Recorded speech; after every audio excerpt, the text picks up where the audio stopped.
Monsieur le préfet a été convoqué chez son ministre car il a eu un mot de trop devant ses chers administrés. Et manifestement, entre le préfet et son ministre, ça a castagné dur. Parce que le ministre Castaner, petit voyou du sud de la France pendant sa jeunesse, il sait ce que c'est la castagne. Qu'a donc pu dire le pauvre monsieur d'Harcourt, préfet des Pays de la Loire, pour mériter une rencontre au sommet avec le sieur Castaner, le petit frappeur du Sud? Il a eu le malheur, lors de l'exercice annuel des vœux, d'expliquer que le projet de loi de bioéthique en discussion aux assemblées portait, je le cite, une rupture anthropologique majeure. Tout cela nous paraît frapper au coin du bon sens. Notre préfet aurait dû susciter une ovation chez tous les pro-PMA qui la veulent, cette rupture anthropologique majeure. Tous les castagneurs de France et de Navarre favorables à la PMA auraient dû s'exclamer « Mais c'est formidable, la PMA pour toutes, c'est une rupture anthropologique majeure. Enfin, on surmonte le déterminisme naturel, c'est ça le progrès. » Seulement voilà, monsieur le préfet ne s'est pas arrêté là. Il a ajouté qu'il n'était pas sûr qu'un tel texte, j'ouvre les guillemets, favorise les repères auxquels aspirent nos concitoyens. Aïe, aïe, aïe, aïe, aïe, aïe, aïe, aïe, aïe, qu'est-ce qu'il avait dit, monsieur le préfet? Là, monsieur le préfet, vous avez dérapé grave, comme on dit à Neuilly. Halte là, malheureux, trop c'est trop, d'Harcourt, au rapport. Il y a faute, il y a des choses qu'on ne dit pas en ce bas monde. Comment oser remettre en cause les horizons radieux de la procréation bricolée? Comment oser témoigner d'une once de scepticisme à l'égard du progrès en marche? Tout d'abord, monsieur le préfet essaie de se défendre tout en gardant sa dignité. Il ne regrette pas, signale simplement une expression inadéquate, ce qui veut à la fois tout dire et rien dire. Ménage la chèvre et le chou. Et puis vient le rendez-vous chez Castaner. Et là, le préfet rend les armes. Il le dit, il le confesse, il n'aurait pas dû dire cela. Mais cela ne suffit pas aux associations LGBT qui veulent sa peau pour être sorties du devoir de réserve. Il va de soi que si monsieur le préfet avait clamé, à l'occasion de ses vœux, sa joie de voir enfin les couples lesbiens respectés dans leur volonté de paternité, de maternité, enfin je ne sais plus là, eh bien on ne l'aurait pas accusé de sortir de sa réserve. Je ne sais si la coupe est pleine, mais il semble que le réservoir de la réserve commence à déborder grave, comme on dit toujours à Neuilly. Vous pouvez m'écrire si vous le voulez. À très bientôt.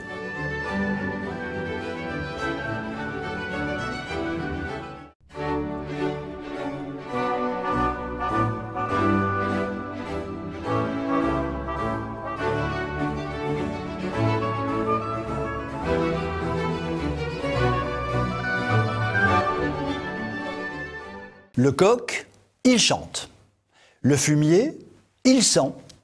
Ces réalités, connues de toute éternité par l'homme, sont en passe de faire leur entrée fracassante dans le panthéon du Code civil français.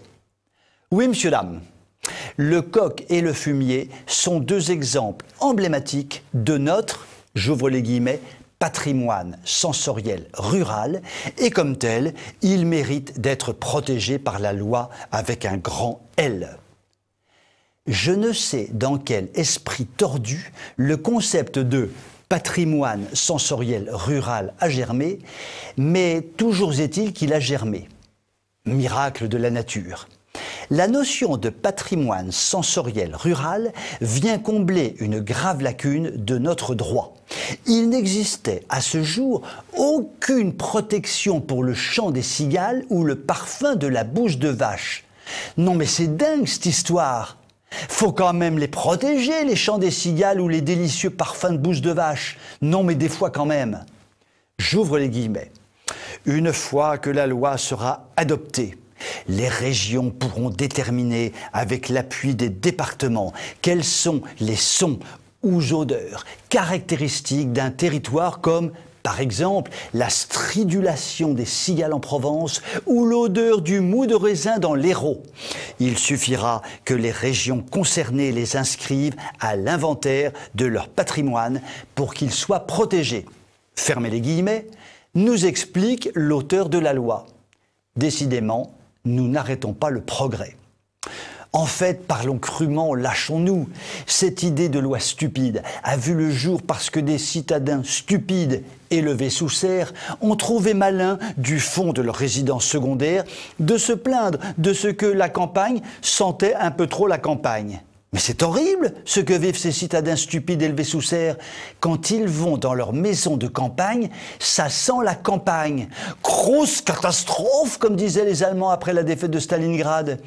Ces citadins stupides ont donc voulu empêcher les vaches de meugler, les ânes de braire, les canards de cancaner et les moustiques de piquer, en s'imaginant qu'on pouvait tout régler à coup d'action en justice. Comme si la vie rurale ressemblait à une firme concurrente dans une série américaine. Le problème du siècle crétin dans lequel nous vivons est que rien n'empêchera jamais l'imbécile d'inventer des imbécilités.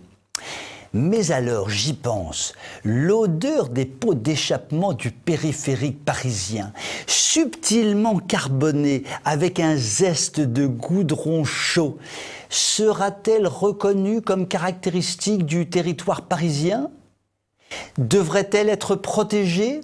Ce serait un bon moyen d'empêcher la transformation de la capitale en piste à trottinettes géantes. Il faudra y songer sérieusement avant les prochaines municipales.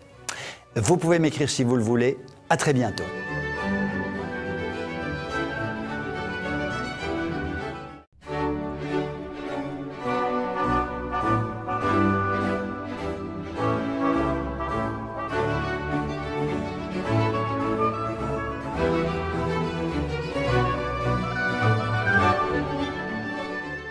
S'il existe un consensus entre tous les économistes sérieux, mais ils sont peu nombreux, avouons-le, un krach majeur se profile à l'horizon. Non, je ne parle pas du célébrissime et majestueux krach des chevaliers, construit au Moyen-Orient pendant l'héroïque épopée des croisades pour protéger les royaumes chrétiens qui s'y étaient constitués. Ce krach-là, d'ailleurs, construit il y a presque 1000 ans, a résisté à toutes les épreuves des guerres et du temps et offre encore des restes splendides. Non, je ne parle pas du krach des chevaliers, mais du krach financier qui se profile, qui, lui, ne va rien protéger du tout, mais qui, au contraire, risque de beaucoup détruire sur son passage. Revenons rapidement sur le consensus des économistes sérieux sur le krach à venir. D'un bout à l'autre de la planète, les clignotants virent au rouge. Cela craque vraiment de partout.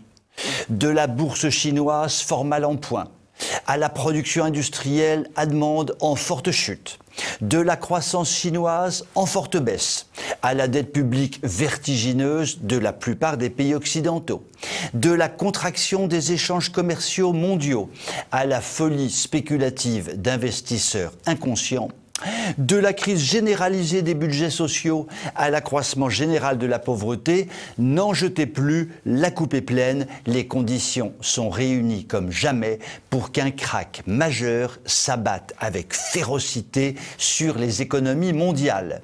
D'ailleurs, la plupart des organismes internationaux l'admettent à mots couverts, de plus en plus découverts. Finalement, la seule question qui se pose est la suivante. Quand le krach va-t-il s'abattre sur le monde comme les mouches s'abattent sur un fromage odoriférant?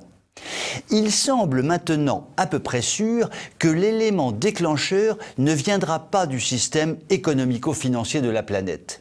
Ce système aurait trop à perdre d'un tel événement et va donc tout mettre en œuvre pour différer le krach. Ainsi, les banques centrales européennes et américaines vont continuer à injecter tous les mois des dizaines de milliards d'euros ou de dollars de fausse monnaie, ce qui permettra de continuer de repousser l'inéluctable catastrophe.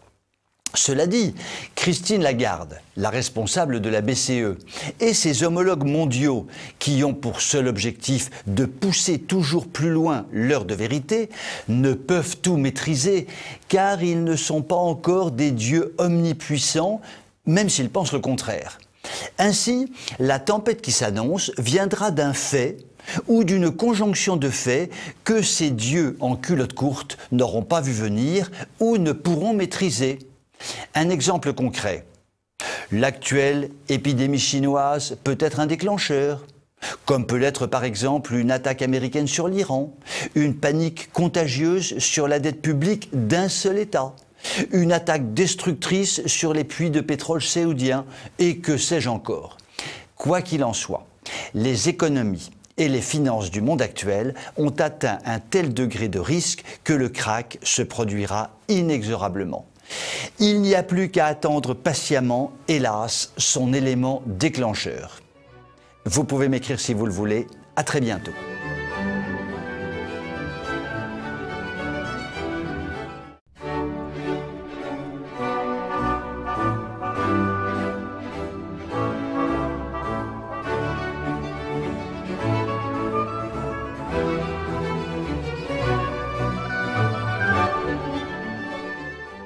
Une question légitime taraude nombre de Français. Macron perd-il la raison ou, pour parler plus simplement, devient-il complètement dingue? Une froide analyse de ce qu'il dit et fait depuis 3 ans laisse à penser que l'homme déraisonne à grande échelle, déraille grave, comme on dit à Neuilly. Or, sa dinguerie tend à accélérer à la vitesse de la fusée Ariane et cela devient terriblement inquiétant pour la France.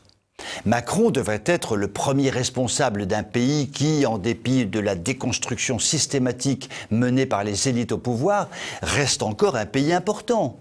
Tout ce qu'il dit ou fait devrait donc être empreint d'intelligence, de profondeur, de subtilité. Tout ce qu'il dit ou fait devrait grandir le pays dont il devrait être le chef, c'est-à-dire ce pays, c'est la France tout de même. Or, Manu aligne au kilomètre des déclarations d'une vacuité, d'une stupidité, d'une inculture comme nous ne l'avons jamais vu dans l'histoire de France. Ainsi, sa déclaration récente, par laquelle il compare la colonisation française à la Shoah, montre à quel point de crétinitude stratosphérique se situe son cerveau ou ce qu'il en reste. Car enfin, oser comparer une colonisation qui a prodigieusement développé les pays colonisés, oser la comparer au camp de la mort est tout simplement honteux. C'est un scandale inouï, c'est un coup de poignard mortifère lancé dans le cœur de nos amis juifs. La question qui se pose est très simple. Peut-on laisser aux manettes de la France un tel individu? Phénomène aggravant. Ces ministres sont manifestement atteints par le virus du crétinisme. Lorsque l'on entend une ministresse dire qu'il faut rouler en voiture avec le vent dans le dos pour faire des économies d'essence, l'on a envie de s'arracher les oreilles et de se crever les tympans.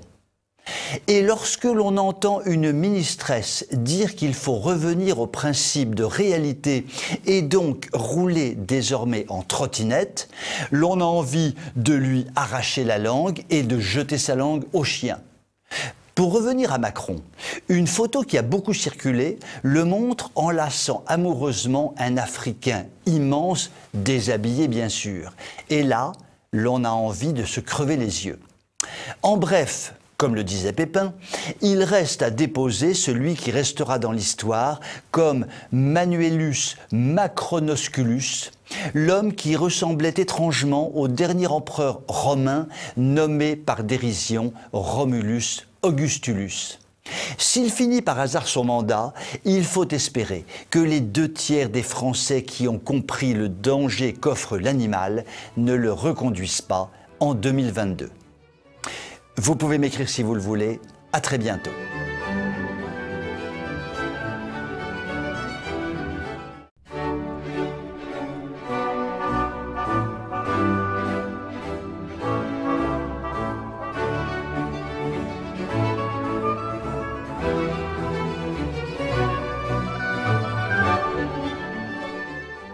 Manifestations et grèves à répétition nous ont permis d'entendre un concert de critiques sur la réforme des retraites d'Emmanuel Macron.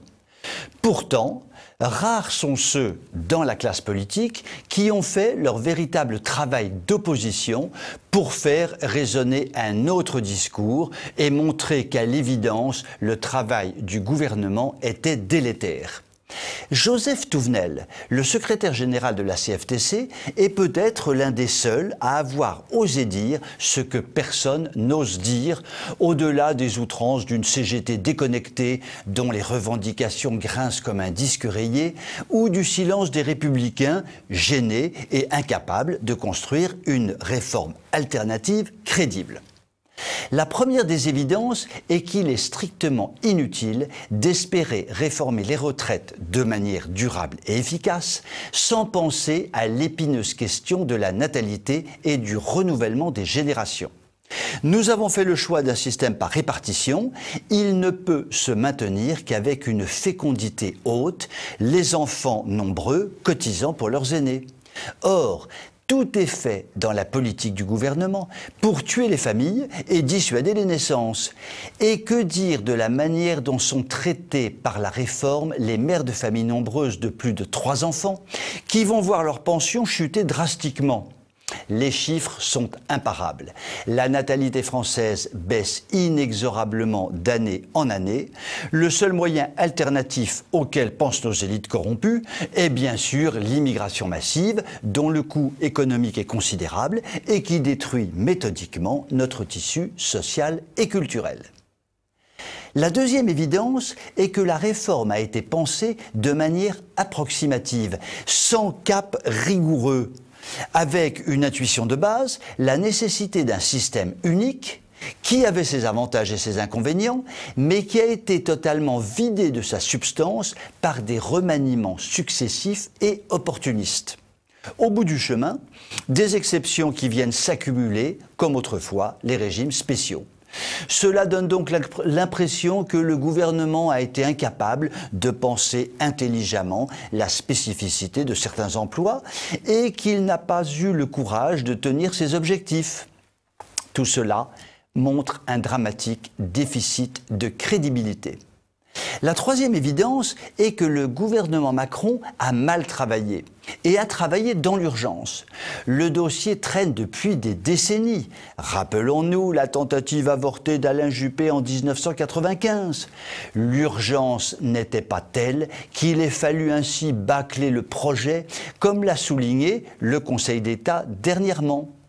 Le déficit du projet à horizon de 5 à 10 ans est estimé à 7 ou 15 milliards d'euros sur un montant total de cotisation de 360 milliards. L'on a déjà vu des déficits bien plus spectaculaires. Au moment de son dépôt, la réforme, mal pensée, n'était même pas financée dans sa globalité. Quel amateurisme! Pour combler les trous, grande est évidemment la tentation d'aller piocher sans vergogne dans les caisses privées qui, elles, sont à l'équilibre. 71 milliards de réserves cumulées, là où l'État, lui, n'arrive pas à gérer ses propres caisses. Tout cela est trop facile pour ne pas dire scandaleux. On, c'est-à-dire les médias, nous annonce encore de longs mois de mobilisation contre la réforme des retraites. Qui osera poser les vraies questions et proposer de vraies bonnes solutions? Vous pouvez m'écrire si vous le voulez. À très bientôt.